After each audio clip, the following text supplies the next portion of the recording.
Hello everyone, as promised, this is Mr. Burden and I'm creating this video to talk a little bit about talk through the directions for how to do the week 11 assessments since I was unable to have the week 11 e-session this week. So this is for all my audio and visual learners out there. So I'm going to go ahead and talk through this first.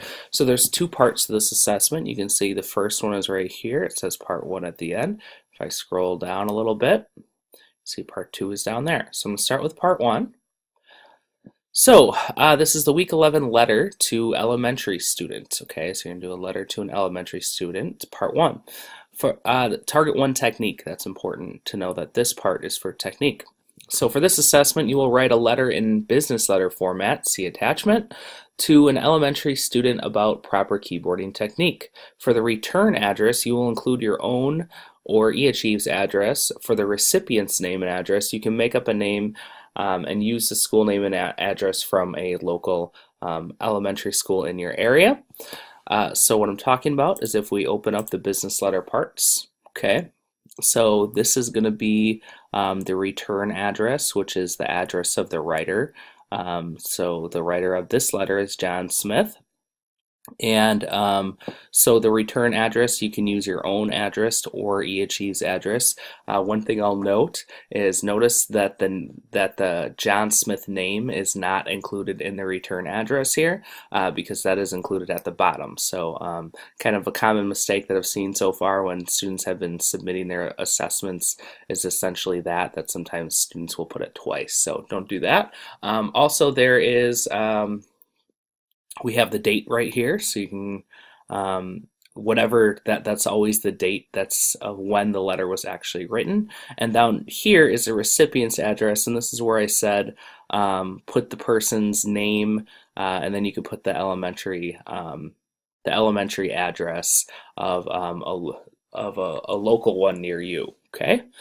Typically, how you would want to write this part is you would want to write it. Let me just pull up a Google Doc quick. It'd be easier to demonstrate. Okay. Let's say the school is called Meadowview Elementary. Then you would put attention, and then you would put the student's name. Okay. So you might put. I'll just put my son's name here, and then you would start putting the address, and I'll just make up one.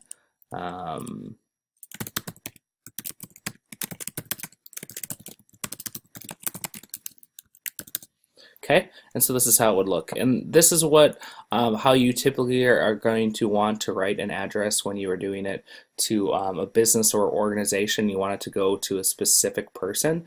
Is you put the business's name first, so the mailman or the people who work in the post office know that it's going to the business, and then you put the address. But what you put this line right below is whoever receives this at Meadowview Elementary will know that it goes to Anthony Burden. So this stands for attention, then it's a colon, 2 spaces, and then you put the person's name. So that's really for, again, anytime you're writing to a business or organization versus like a home address, right? A home address, you wouldn't have this whole part, so it would just look like this. All right. So I'm going to go back here. So you're going to write a letter. Your letter is going to be 2 paragraphs and should follow these guidelines. Paragraph 1, explain why proper keyboarding technique is important. You could write about its impact on both accuracy and speed. You could also write about how it could help them succeed when they get to middle school. So you're going to give them, you have a few options there. Paragraph 2, explain all the elements or parts of proper keyboarding technique. Imagine that the elementary student has no idea what proper technique looks like. So they've never even heard of proper technique. This is a totally new idea that you were supposed to use a certain technique when you're at the keyboard, and you're going to go ahead and explain to them what that all entails. And then just be sure you include all the parts of the business letter.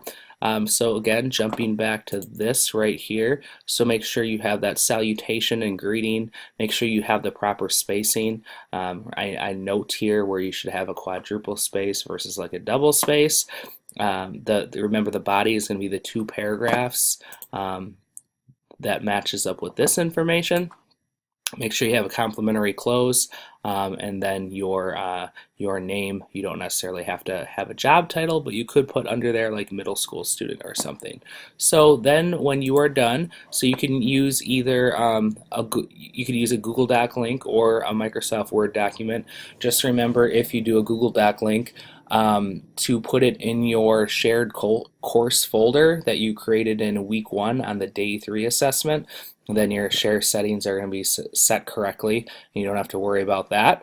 And then this is just a little friendly reminder that I'm always going to be checking for plagiarism and things along those lines using SafeAssign and other online tools. Then you are going to submit part 1.